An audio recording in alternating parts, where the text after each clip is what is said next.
Kalian bukan anak nakal, tapi kalian semua adalah anak hebat. Anak Indonesia, anak Jawa Barat, dan anak masa depan. Mau semuanya? Jadi kalian semua nanti didata Pak Sekda, nama-namanya siapa, semuanya jadi anaknya Deddy Mulyadi. Kami sudah juga mendidik anak-anak, tapi di sini anak-anak karakternya lebih dikuatkan kembali. Alhamdulillah, dan anak-anak merasa senang dan merasa dirinya menjadi orang yang terpilih. Hari ini kita disadarkan pada sebuah peristiwa di mana kita sering buta mata kita sering tuli telinga kita, dan kita sering gagu lidah kita. Ketika anak-anak kita berteriak di jalanan, mengusung sangkur, membawa celurit, saling berkejaran, darah menetes di setiap sudut kota, motor-motor dibakar, orang menjerit penuh rasa ketakutan, kita hanya bisa diam. Ketika di sudut-sudut kota, anak-anak kita menenggak ciu. Ketika sudut-sudut kota, anak-anak kita makan eksimer. Ketika di sudut-sudut kota, anak-anak kita makan minuman oplosan. Mereka jatuh tersungkur, matanya merah penuh dengan rasa emosi, pulang ngamuk ke orang tuanya. Kita hanya bisa diam. Ketika anak-anak kita menghabiskan waktu main game online sampai jam 4 pagi, tidak masuk sekolah, di rumah ngamuk, mengancam orang tuanya dengan pisau, menusuk kakeknya dengan sangkur, kita hanya bisa diam. Proses kita hanya dua, pidana dan penjarakan dalam penjara anak. Tetapi kita tidak pernah menyadari bahwa seluruh lorong-lorong kegelisahan mereka, seluruh hiruk pikuk jalanan tak membuat mereka nyaman. Sudut-sudut rumah menjadi neraka bagi kehidupan mereka. Lapang-lapang bola tergusur menjadi industri perumahan, pemukiman, dan pertokoan.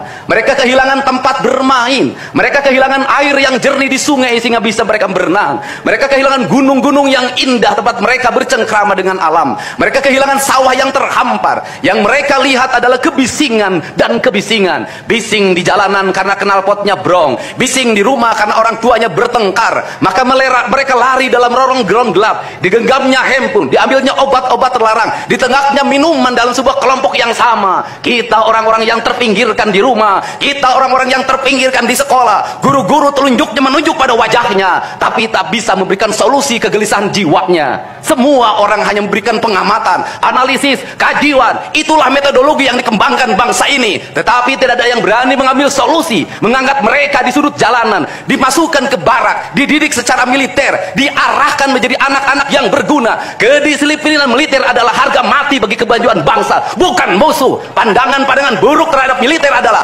pandangan-pandangan orang yang takut anak-anak Indonesia bangkit, yang takut anak-anak Indonesia mencapai kemajuan. Mereka takut bangsa ini menjadi bangsa kokoh dan tegap. Mereka ingin bangsa Indonesia menjadi bangsa pemabuk yang setiap hari mabuk akan ilmu pengetahuan, yang setiap hari bertengkar di TV, yang setiap hari bertengkar di medsos, sementara hamparan kekayaan alam diambil sama mereka. Janganlah kita menjadi antek dari bangsa lain, memporak-porandakan diri sendiri dan bangsanya dengan alasan pengetahuan, dengan alasan hak asasi manusia. Anak membawa motor di bawah umur adalah pelanggaran hak anak. Kapan kita bertindak? Dan selama ini kita membiarkannya. Anak-anak nonton film tanpa didampingi oleh orang tua, itu adalah pelanggaran anak, dan kita tidak pernah bertindak. Anak-anak di bawah umur merokok, minum minuman keras, itu adalah pelanggaran hak anak. Semuanya kita berdiam. Anak-anak main game online, nonton tayangan-tayangan dewasa lewat media sosial, kita berdiam. Negeri ini akan hancur manakala semua orang berdiam. Maka orang yang memegang kekuasaan harus menggunakan tangannya untuk merubah seluruh kemunkaran ini menjadi sebuah kebajikan. Kalau kita berkomitmen pada bangsa ini, problem anak-anak kita adalah mengkonsumsi tayangan yang bukan haknya di media sosial. Maka saya meminta peraturan pemerintah yang mengatur tentang itu segera dilaksanakan. Anak-anak di bawah umur tidak boleh mengakses media sosial yang bukan haknya. Baik, Assalamualaikum warahmatullahi wabarakatuh. Sampurasun. Terima kasih pada kalian semua yang telah memperlihatkan diri sebagai manusia yang bertanggung jawab. Manusia yang punya harapan dan manusia yang punya masa depan. Hari ini kalian semua sudah menyelesaikan seluruh proses pendidikan, kebangsaan. Saya yakin besok kalian semua ada jadi tentara, ada jadi polisi, ada jadi dokter, ada jadi pilot, ada jadi ASN, ada jadi pengusaha, jadi petani, jadi damkar, jadi apapun. Yang penting kalian menjadi orang-orang yang bermanfaat bagi diri dan lingkungan. Kalian bukan anak nakal, tapi kalian semua adalah anak hebat. Anak Indonesia, anak Jawa Barat, dan anak masa depan. Hari ini, kalian semua bisa bertemu dengan ibunya. Adalah bukti. Gak usah pasti pengantar, cukup musik.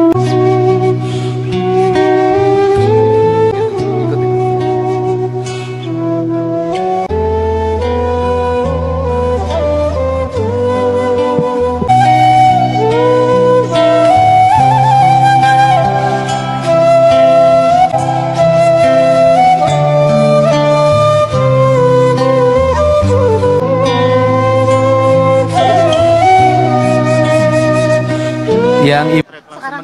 Ya, menuju. Ya, diumumin lagi sekarang, Amel. Diumumin. kalian yang orang tuanya tidak datang, kamu semua nanti jadi anak saya semuanya. Kalau kamu bersedia, kamu tinggal di Bandung, saya sekolahkan di Bandung kalian semua. Gak usah balik ke rumah. Saya khawatir kalau ke rumah malah nanti berubah lagi. Ya, mau nggak? Mau. Kamu jadi anak asuh saya semuanya, kamu disekolahin sama saya di Bandung, nanti diurus kepindahannya, nanti tinggal di Bandung, di Pakuan, udah banyak ruang-ruangnya. Mau nggak kalian semua? Mau semuanya. Jadi kalian semua nanti didata Pak Sekda, nama-namanya siapa, semuanya jadi anaknya Deddy Mulyadi semua. Teringat masa kecilku, kau peluk dan kau manja. Indahnya saat itu buatku melambung di sisimu, terngiang hangat nafas segar harum tubuhmu, kau tuturkan segala mimpi-mimpi serta harapanmu. Dan hari ini bisa kalian bahagia. Saya ngasih bonus untuk petugas upacara dari Dodik ini 25 juta untuk dibawa pulang ke rumahnya masing-masing. Dapat uang saku, makannya enak, tidurnya nyenyak, berubah mental, bajunya bagus, pulang dapat bonus, gratis lagi.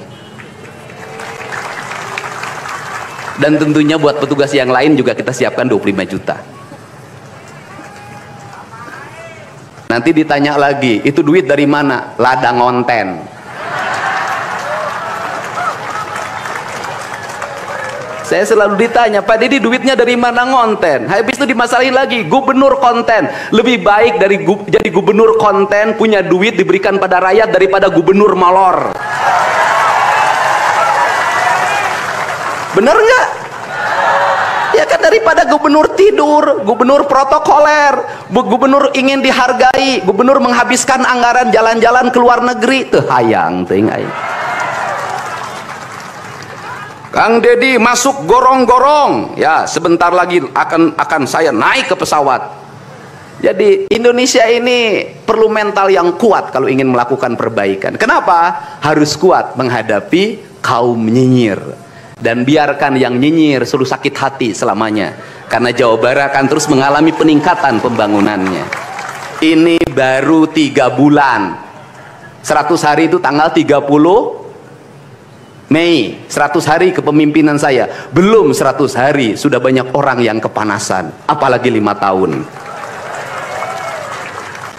Di antara orang tua siswa yang ada di sini juga ada sosok guru yang kami lihat begitu tersentuh setelah melihat anak-anak lulus dari program bela negara yang diadakan oleh Gubernur Jawa Barat bersama dengan TNI. Di sini sudah ada Ibu, siapa Ibu? Dengan Bu Linda.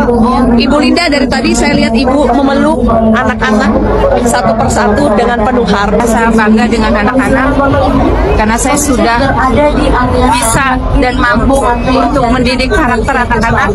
Walaupun di sekolah kami sudah juga mendidik anak-anak, tapi di sini anak-anak karakternya lebih dikuatkan kembali. Alhamdulillah, dan anak-anak merasa senang dan merasa dirinya menjadi orang yang terpilih. Bu Linda juga tadi menitipkan pesan-pesan ya kepada anak-anak yang sudah lulus dari program Bela Negara ini. Apa saja pesan Bu Linda kepada mereka? Semoga menjadi anak yang lebih kuat lagi, gapai cita-cita yang anak-anak inginkan, jadi anak yang lebih tertib, disiplin kembali di rumah, dan soleh untuk bisa menitipkan diri menjadi anak yang berjuang untuk kehidupan masa depannya. Ibu mendukung supaya program Bela Negara pendidikan karakter di barak militer ini tetap ada? Saya dukung, karena ini sangat bagus sekali untuk anak-anak menjadi lebih kuat lagi dan lebih percaya diri lagi untuk menata masa depannya. Jadi guru juga terbantu ya, Bu? Terbantu sekali kalau untuk guru, karena di sini juga kami berharap juga tidak hanya untuk anak-anak yang notabene kedisiplinannya berkurang, tapi semua mungkin bisa tertelusur mungkin ya untuk anak-anak yang berprestasi, guru juga. Jadi mudah-mudahan program ini akan lebih berkembang, bukan hanya untuk anak yang kurang disiplin. Baik.